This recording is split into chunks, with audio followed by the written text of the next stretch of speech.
A paz do Senhor, meus irmãos.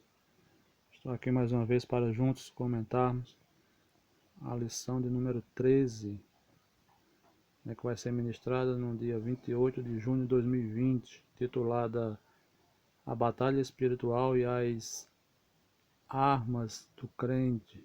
Eu sou o evangelista Cleves. Peço a você que se inscreva no canal, compartilhe, comente a respeito do nosso trabalho.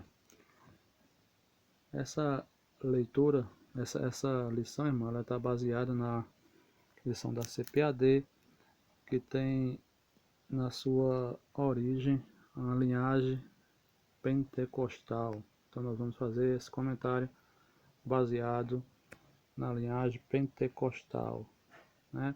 Nós vamos tratar dessa batalha espiritual, que cada um de nós vivemos, né? Então é nesse aspecto que nós vamos falar.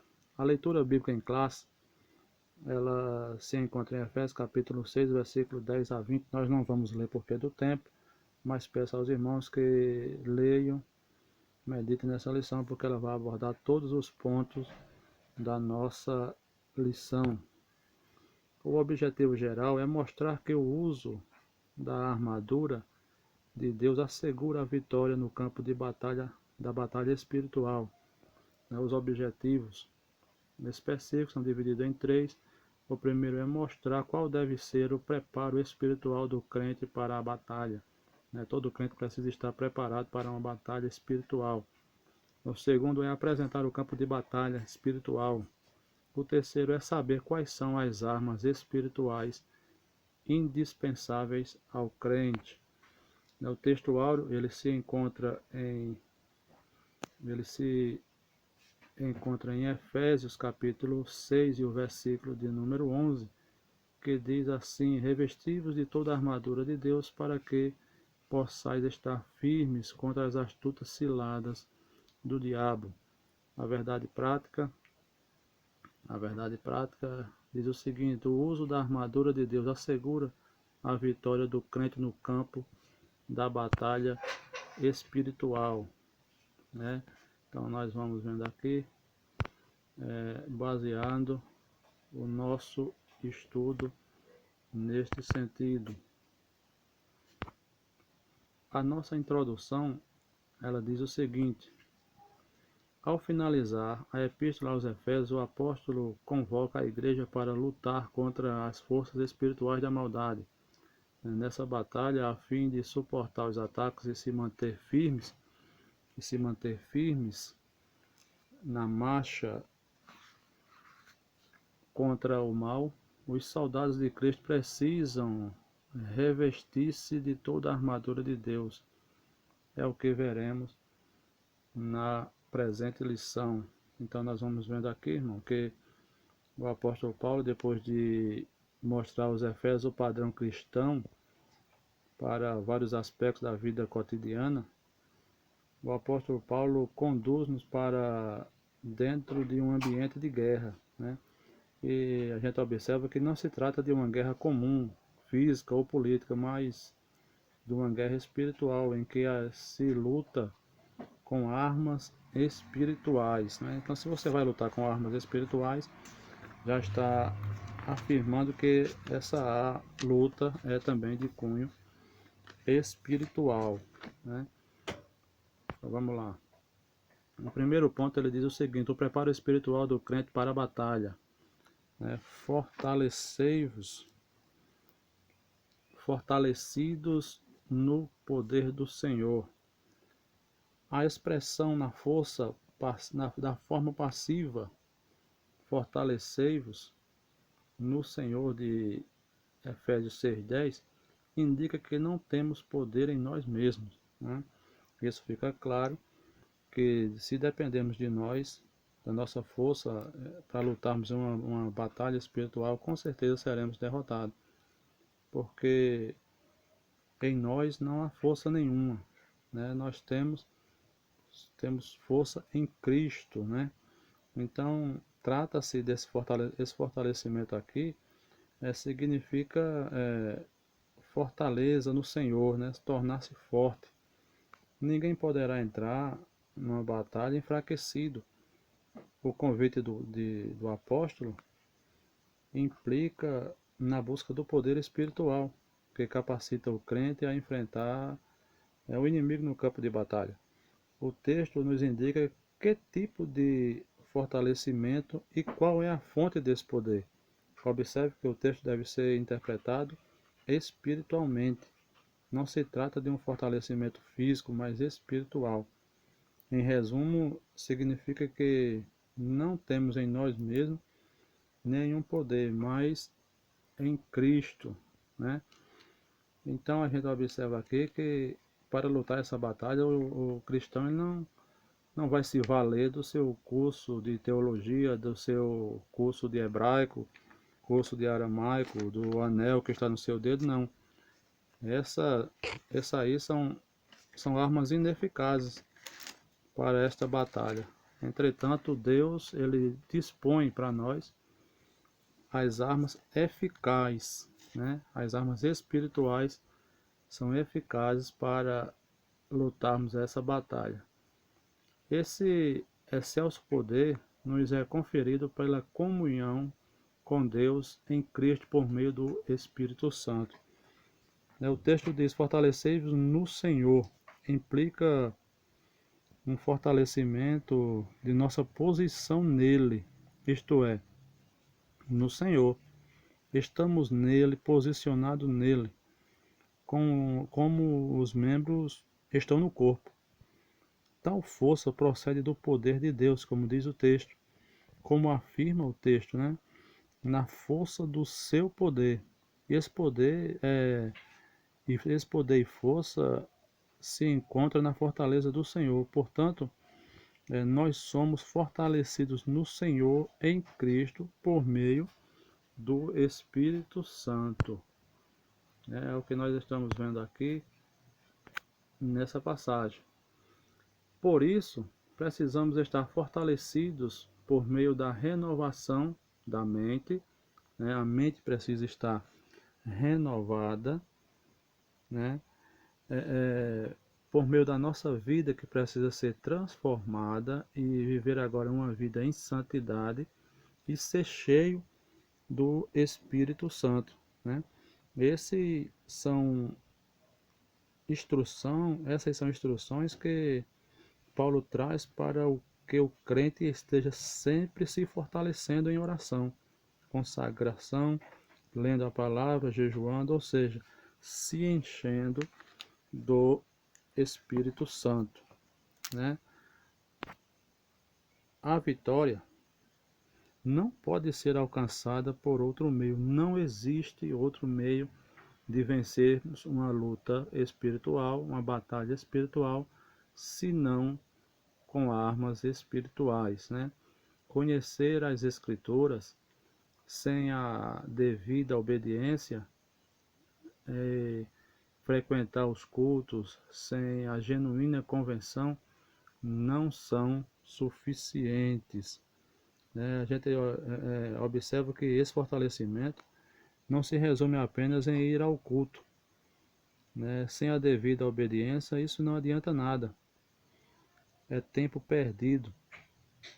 E isso nós temos visto em nossos dias, onde ir ao culto não passa de um entretenimento, né? De um desfile de modas. Muitos até podem ler a Bíblia, mas não tem nenhum compromisso com ela, né? A gente deve observar que nós somos a noiva de Cristo. E observe que noivado implica em compromisso, tem que haver compromisso, né? Não obstante, o poder de Deus está disponível aos fiéis para pisar serpentes e escorpiões. Observe isso aqui. O texto afirma que Deus delegou o poder para vencermos o inimigo e suas astúcias. Porém, não podemos exercer esse poder. Para podermos exercer esse poder, irmãos, é preciso ter o compromisso com quem o delegou. Esse compromisso nos remete à intimidade. É preciso que tenha intimidade. Quando fala de comprometimento, ele está falando de intimidade para vencermos a batalha espiritual. Observe que em algumas vezes os irmãos devem lembrar que certa vez os discípulos foram expulsar um demônio de um rapaz e não puderam. E foram até Jesus e explicaram a Jesus que não puderam expulsar o demônio. Então Jesus explicou para ele dizendo: essa casta de demônio só sai com jejum e oração, né? Mas de que Jesus estava falando? Os irmãos há de convir que jejum por si só não expulsa o demônio, né? E oração por si só também não expulsa o demônio. O que Jesus estava falando a respeito de jejum e oração, Jesus estava dizendo que para expulsar aquele tipo de demônio, era preciso ter intimidade com Deus, né? Quanto mais termos intimidade com o Pai, mais esse poder é delegado para nós vencermos as batalhas, né? 1.2 Vigilantes em toda oração e súplica, né? Paulo enfatiza a necessidade de uma vida cristã permeada pela prática da oração, né? A carta, a gente observa, irmão, que na carta de Paulo, quase que em sua totalidade, nós vamos encontrar Paulo falando em oração, mostrando a necessidade do crente em ter uma vida de oração, né? Observe que diz assim: vigilantes em oração.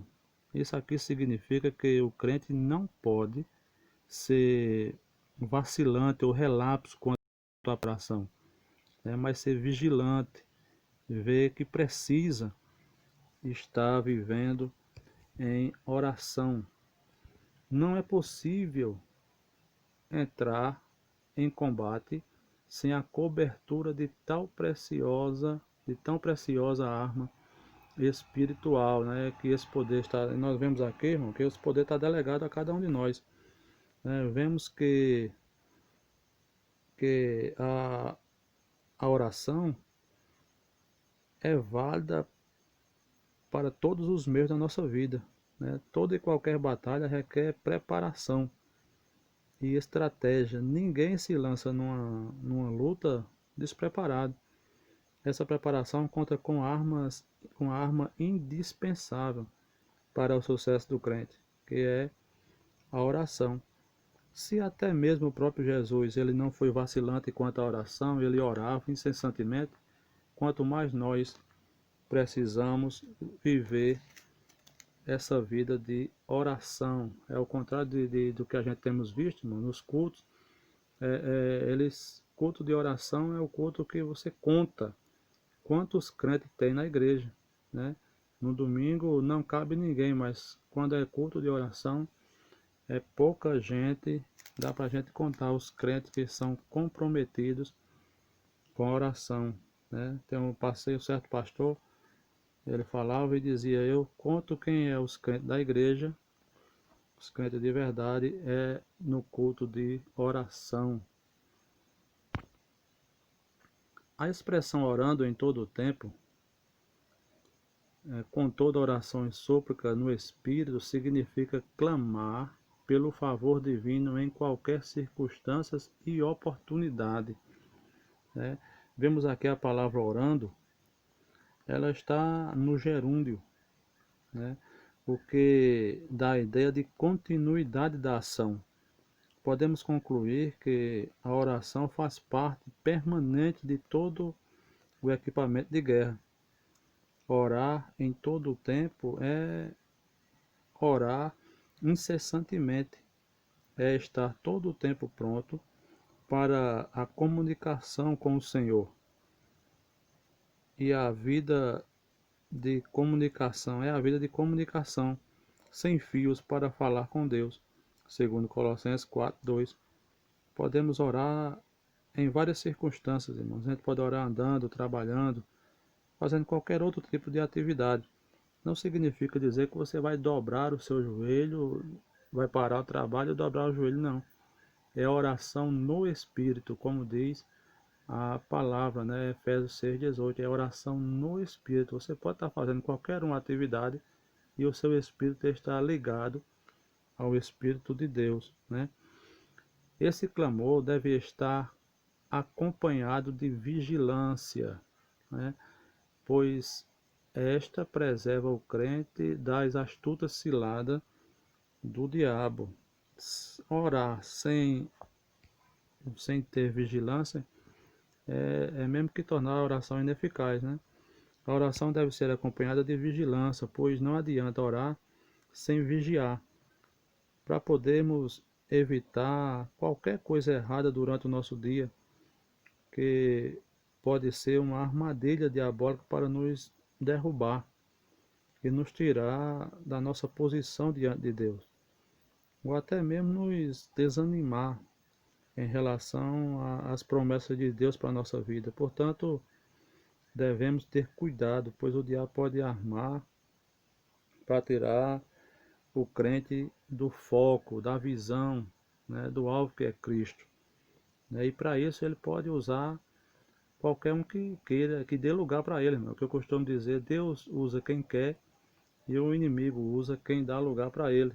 E muitos têm dado lugar ao inimigo, e para isso, e com isso ele pode tirar até alguns do foco, né? Torna a vida daquela pessoa, daquele crente, uma luta, uma guerra, uma batalha. Segundo ponto, conhecendo o campo de batalha. 2.1 As astutas ciladas do diabo.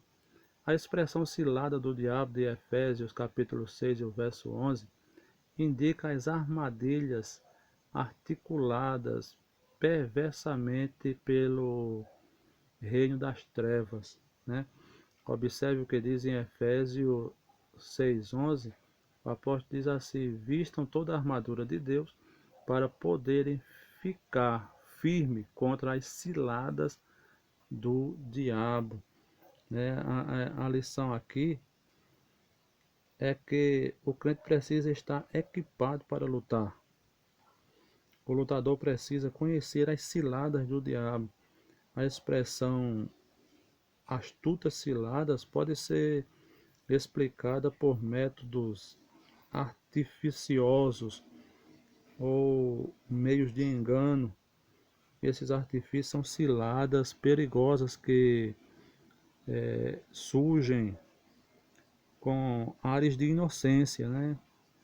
Mas são preparadas para pegar o crente de surpresa, desprevenido, tanto na esfera física, moral ou espiritual.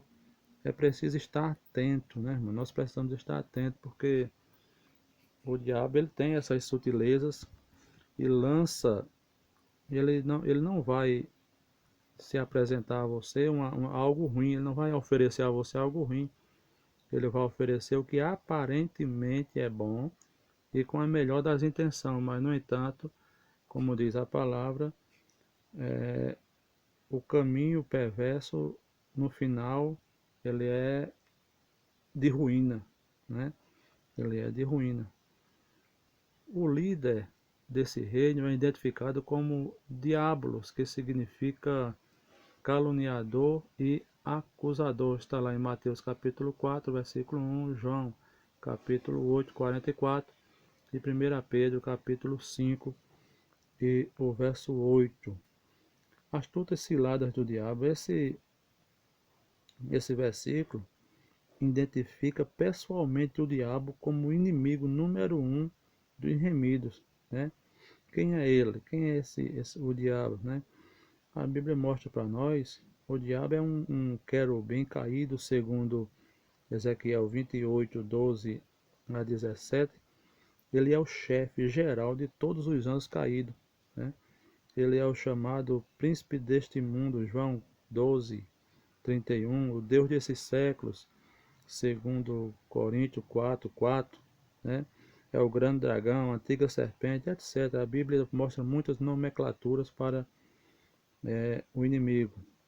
Ele é o principal inimigo do crente nessa batalha, né? Ele comanda seus espíritos contra o crente, porém nem tudo é ação dele, né? Muitos pecam por sua própria vontade e culpam o diabo, né? Na realidade, irmãos, ele torna-se o principal inimigo do crente. Muitos pensam e tem essa visão de que existe uma batalha de Deus contra o diabo, quando na verdade o inimigo do diabo não é o próprio Deus, mas sim a criação do Senhor. Né? O inimigo não peleja contra Deus. Contra Deus ele sabe que está derrotado, mas ele tenta é, é, derrubar, destruir a criação do Senhor. Mas para isso temos a ajuda de Deus que nos fortalece. Né? Não é Deus que precisa de nós para lutar, mas é nós que precisamos de Deus. Estamos de pé nessa luta por obra e graça e misericórdia do Senhor. Tomado de fúria e por meio do espírito do erro, ele prepara laços com o propósito de destruir a igreja de Cristo. Nós vemos que durante toda a história da igreja, ela sempre sofreu perseguição.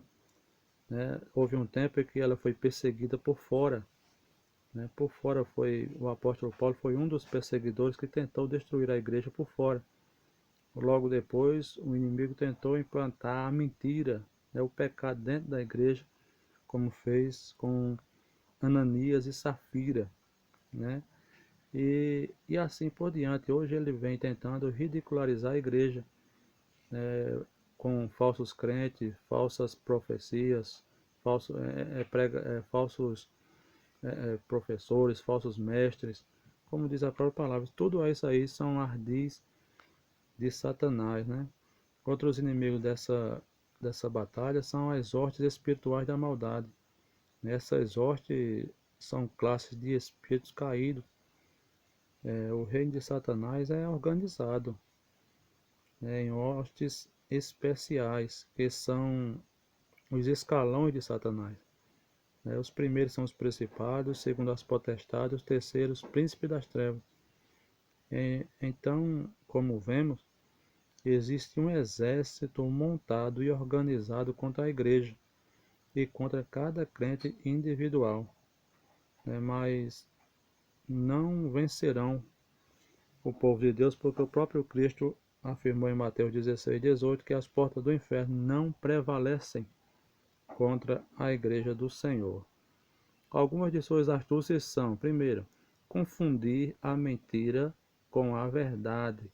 Nós vemos lá em Gênesis capítulo 3, versículo 3 e 4, quando o diabo ele induz Eva a comer do fruto, né, confundindo a mentira com a verdade.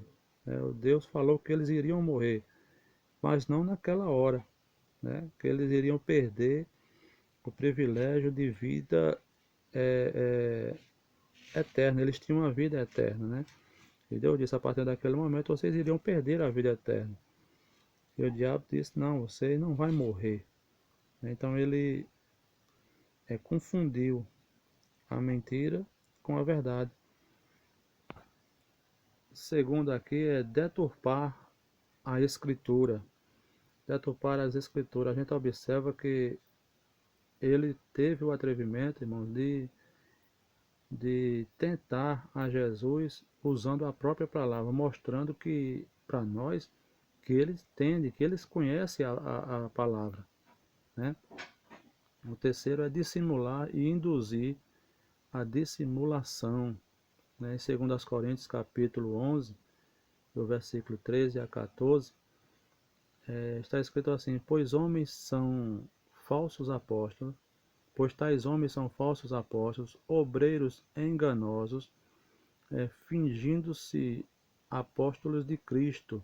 Isto não é de admirar, pois o próprio Satanás se disfarça de anjo de luz. Então, eles vêm articulando e dissimulando homens enganosos, né, para se passarem por homens de Deus.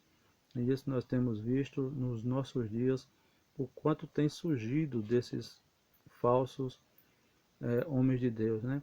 O quarto é fazer sinais, né, fazer falsos sinais. Em 2 Tessalonicenses capítulo 2, o verso 9 diz: a vinda desse perverso é segundo a ação de Satanás, com todo o poder, com sinais, com todo o poder, com sinais e com maravilhas enganadoras. Então a gente pode ver que ele pode fazer sinais e prodígios que podem enganar a muitos, né? O outro é fazer acusação, Apocalipse 12:10. Nós vemos que diz que ele é o nosso acusador de dia e de noite, né? Então ele não vai cessar de acusar, não vai cessar de acusar. Mas também nós temos um advogado que não perde batalha. Depois ele vem aqui semear incredulidade. Segundo aos Coríntios capítulo 4 e o verso 4, que diz: o Deus desse século cegou o entendimento dos descrentes para que não vejam a luz do Evangelho da glória de Cristo, que é a imagem de Deus. Então ele tem cegado e feito com que muitos não consigam enxergar, né, a verdade do Evangelho e a salvação que está no Evangelho. O terceiro é promover ideologias anticristãs. Isso nós temos visto nos últimos dias, que o inimigo tem trabalhado promovendo essas ideologias anticristãs.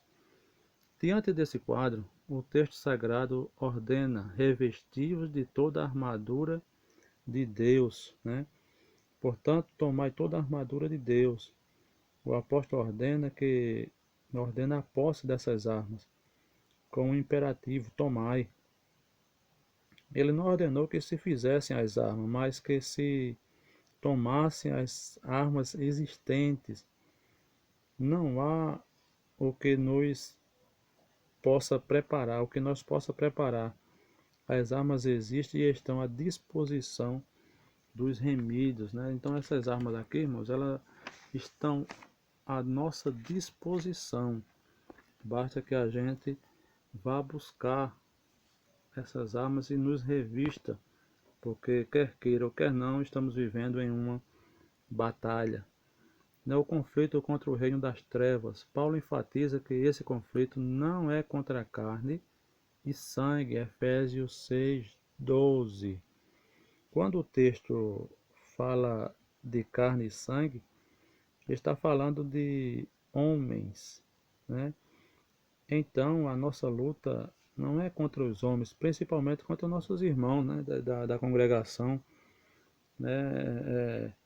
O irmão não falou comigo, a irmã olhou desdobrado para mim. Então isso aí não é contra ele a luta. É bem verdade que muitas das nossas lutas materiais, ela pode gerar uma luta no âmbito espiritual também, né? Ou vice-versa. Mas a luta que nós temos travada aqui nessa lição aqui é de cunho espiritual. O seu inimigo não é seu irmão, apesar de que pode ele estar sendo usado por um espírito perturbador, né? Então, mas contudo, ele não é o seu inimigo, né? Não se trata de luta contra o ser humano, mas contra o reino das trevas nas regiões celestiais, né? Então, é, esse combate é contra as forças do mal nas regiões celestiais, em lugares celestiais. Como a batalha é espiritual, resta ao crente lutar com armas espirituais, né? O inimigo quer nos fazer descer para o plano carnal e material para dominar sobre nós. Essa luta nos lugares celestiais é para conservar a nossa posição diante de Cristo, né? Essas declarações indicam que a batalha não é física, mas travada no mundo espiritual, como nós já vimos, né? Não tem essa de estar um irmão lutando contra o outro, ou quem faz melhor, ou quem deixa de fazer, qual conjunto é o melhor. Não, isso aqui não pode ter degladiação dentro da igreja. A Bíblia diz: é bom que os irmãos vivam em união, né? Em união. É assim, e o Salmo 133 diz que ali onde há união, ali Deus opera, né? Então, a nossa luta não é contra os nossos irmãos. O conflito é contra as hostes que, debaixo da autoridade do diabo, mantém o homem na escuridão, né? Aqui vale a pena ressaltar que devemos lutar com armas espirituais. Que armas são essas? A gente pode lutar, por exemplo, pregar a palavra, orar. E isso é isso que devemos fazer. Só por meio dessas armas alcançaremos a vitória. Nessa metáfora, fica claro que o cenário do campo de batalha do soldado é espiritual, ao mesmo que se revela a natureza pessoal do conflito, né? Pois essa luta se dá tanto na área individual quanto na área coletiva da igreja, né?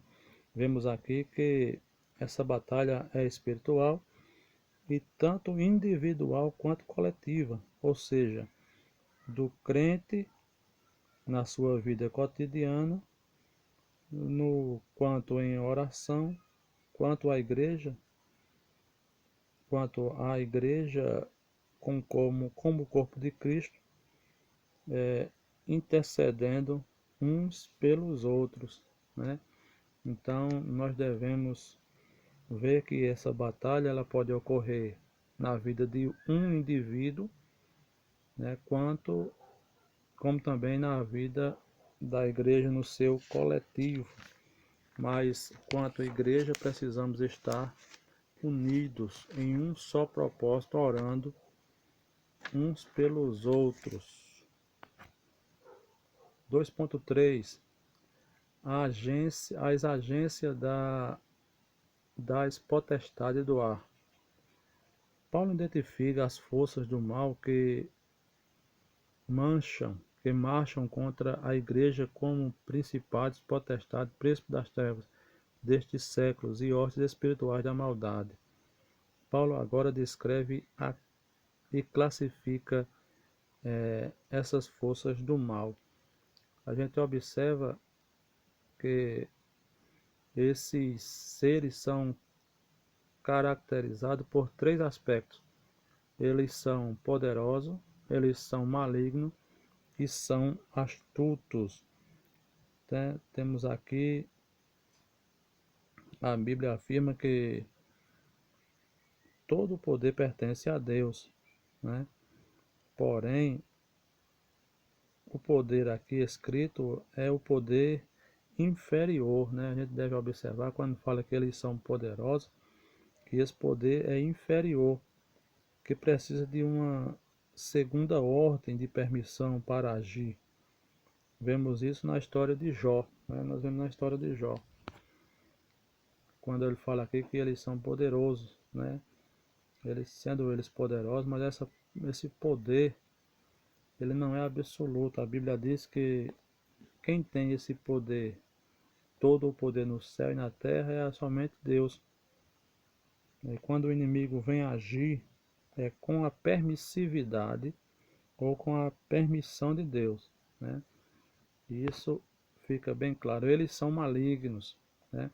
Nós vemos aqui que eles não têm nada de bom. A ação deles refere-se a demônios que empregam seu poder destrutivamente para o mal e exclusivamente para o mal, né? Eles agem apenas com o intuito de destruir, né? Influenciar para o mal. Um exemplo disso são as discussões que existem muitas vezes dentro da igreja, dentro dos lares, entre marido e mulher, que no calor da discussão um fala uma coisa, outro entende outra, né? Isso é uma cilada do diabo. E muitos têm arrumado problemas com amigo, com vizinho, por causa dessa ação do inimigo, né? Ação destruidora para destruir. Eles são astutos, né? São cheios de sutilezas e maquinam a queda da igreja. Eles sabem que já estão derrotados, mas o maior intento deles é tirar o máximo de crente do céu, fazer com que o crente pare e se afaste dos caminhos do Senhor, né? Mas sabemos que é preciso lutar e guerrear, e a Bíblia diz: havendo feito tudo isso, estar firme, né? Ficar firme, não desviar-se nem para a direita nem para a esquerda, mas ficar firme. Apesar desse imenso império do mal, a igreja é exortada a não temer, né? Por que não temer? Porque quem está conosco é maior, irmão, e já venceu. Ele mesmo prometeu que as portas do inferno não prevaleceriam contra a sua igreja. O terceiro e último ponto: as armas espirituais disponíveis ao crente. Nós vamos ver agora que o crente, ele é revestido desse poder, revestido dessa armadura, agora ele pode estar preparado para a batalha. 3.1 Armadura completa de Deus. A imagem que o apóstolo usa é a de uma linguagem retirada do contexto militar de Roma. A gente vê que o apóstolo Paulo inspirou-se nas armas militares do seu tempo, especialmente nas armas romanas, que era a modernidade bélica da sua época. É claro que tudo isso são figuras das armas espirituais. São armas cujas peças formam um todo, né? E envolve o corpo total do soldado. A expressão toda a armadura traduz o termo grego panóplia, que significa armadura completa de um soldado fortemente armado. Quando Paulo fala de armadura, ele está falando nela por completo. Não pode haver falhas nessa armadura. Se um soldado estiver sem um dos seus equipamentos, ele era imediatamente retirado do pelotão. Para o crente, é preciso que ele esteja completamente equipado. E observe que esse equipamento é do pé à cabeça, irmão. É o sandália, o cinto, o peitoral, o capacete, o escudo e a espada, né? É completa o armamento do crente. Na carta, a orientação não é para usar armas próprias, mas tomar o equipamento dado por Deus, resistir bravamente e marchar contra as potestades do ar, né? As armas vai nos proteger contra os ardis de Satanás. E resistindo, sempre ficar firme, né? Conhecemos a ilustração da palmeira que o vento dá contra ela e que por sua vez se dobra, mas resiste, resiste e quando o vento passa ela fica de pé mais uma vez triunfante.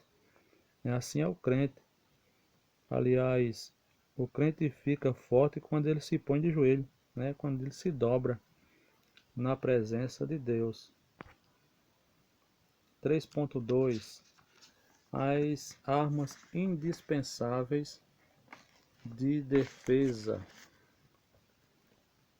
Cingido os vossos lombos com a verdade. Retrata a peça usada para dar mobilidade ao soldado no campo de batalha, né? Cingidos os vossos lombos com a verdade, né? Retrata a peça usada para dar mobilidade ao soldado no campo de batalha. Os lombos cingidos é estar preparado para a luta. O cinto é a peça que cinge, é o que prende a roupa no corpo. Significa que todas as roupas espirituais que usamos devem estar com a verdade, né? Esse cinto vinha cheio de pedras semi-preciosas que era nossa, que era aquilo que presenciava, né, o reflexo da verdade em nossa vida, né? Nesse sentido,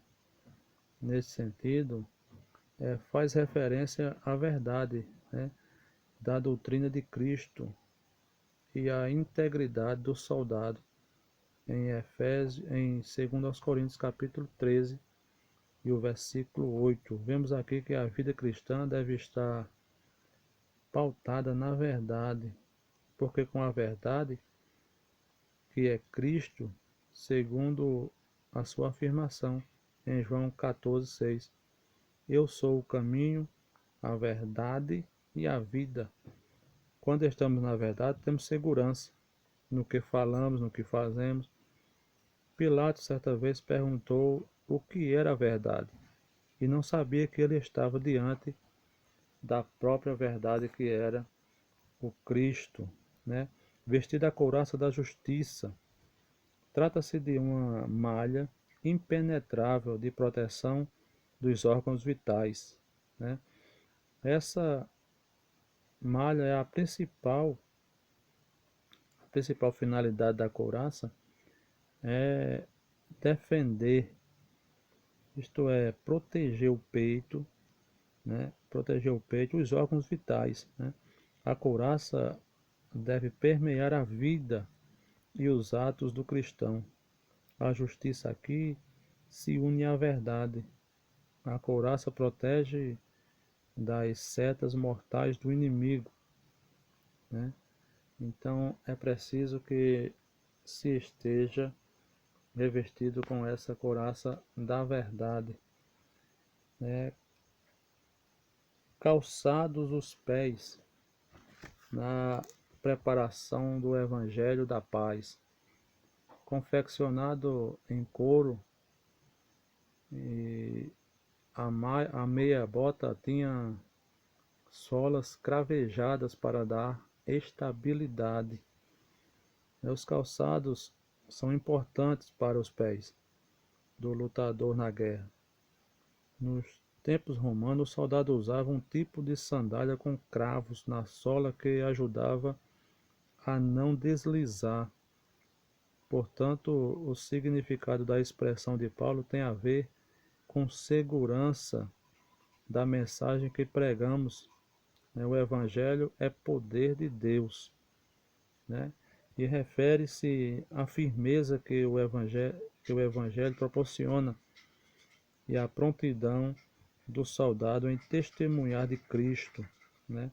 Como vemos, trata-se da segurança do crente, do soldado naquilo que ele prega e defende sem nenhuma ressalva.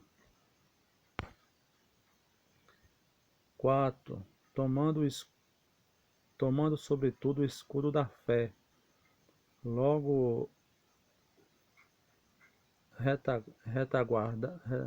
retangular, feito de madeira e couro. O escudo protege o corpo inteiro, né, dos dados inflamados do maligno. A gente observa que esse escudo aqui é a arma de defesa contra os ataques diretos do inimigo. O soldado prendeu o escudo num braço. Esse escudo tinha a forma de um prato gigante, né, que servia para proteger o corpo inteiro. A fé diz respeito à nossa confiança e crença né? É crença doutrinária. Um soldado sem o escudo é um soldado vulnerável aos ataques de Satanás. O conhecimento da palavra forma o escudo da fé que precisamos. Então, nós vemos aqui que é a fé que nos sustenta, né? Que nos protege, né? O capacete da salvação, Efésios 6,17, pesado, resistente e fabricado com bronze ou ferro, o capacete serve de proteção para a cabeça. Vemos aqui que o capacete servia para proteger a cabeça. O apóstolo usou a figura do capacete para representar a salvação. A cabeça é a parte mais vulnerável do corpo. Por isso, o lutador a protegia. Essa figura tem o objetivo de mostrar a força do lutador. O crente, por sua vez, toma posse do capacete, pois se a cabeça for atingida, o corpo inteiro morre, né? Esse capacete, essa salvação, refere-se à certeza da salvação que já recebemos em Cristo e à convicção da plena salvação do último dia. Todo crente ele precisa ter convicção da sua salvação. O crente em Cristo não pode ter dúvida de sua salvação, no que ele está alicerçado na fé em Cristo, em quem cada dia ele está crescendo. O 3.3, imprescindível arma ofensiva. Finalmente, a espada do Espírito, a única arma disponível tanto para a defesa quanto para o ataque. A espada do Espírito é a palavra de Deus. Havia dois tipos de espada usada numa batalha. Uma era feita de várias formas e tamanhos, normalmente de bronze, né? Pode representar a presença do Espírito Santo na vida do crente. O outro tipo, no grego, era chamado machaira. Era um pouco mais curta que a outra, né? E era usada pelos gladiadores. No entanto, isso aqui mostra que, sendo a espada mais curta, é um combate de perto, né? Um combate corpo a corpo, né? Mostra uma luta individual, né? Quanto à dimensão da espada, o texto não se preocupa. Preocupa-se antes com o seu manuseio. A espada era arma de ataque. O texto diz que a espada do Espírito é a palavra de Deus. A palavra das Escrituras é a espada do Espírito contra o erro, contra a mentira e a presunção. Só essa espada pode vencer o diabo e o pecado. É uma arma ofensiva. A palavra pregada ou ensinada com autoridade é a espada do Espírito em ação. A nossa própria palavra é frágil, é sem valor, mas a palavra de Deus, ela é poderosa e pode transformar a vida de qualquer pecador, né? A nossa conclusão ela diz o seguinte: a vitória da Igreja de Cristo contra as forças do mal é garantida pela sobreexcelente grandeza do poder de Deus. Os ardis de Satanás não podem ser subestimados, porém, o reino das trevas não deve amedrontar o cristão. Então, irmãos, nós vamos ficando por aqui. Que Deus abençoe a cada um, em nome de Jesus.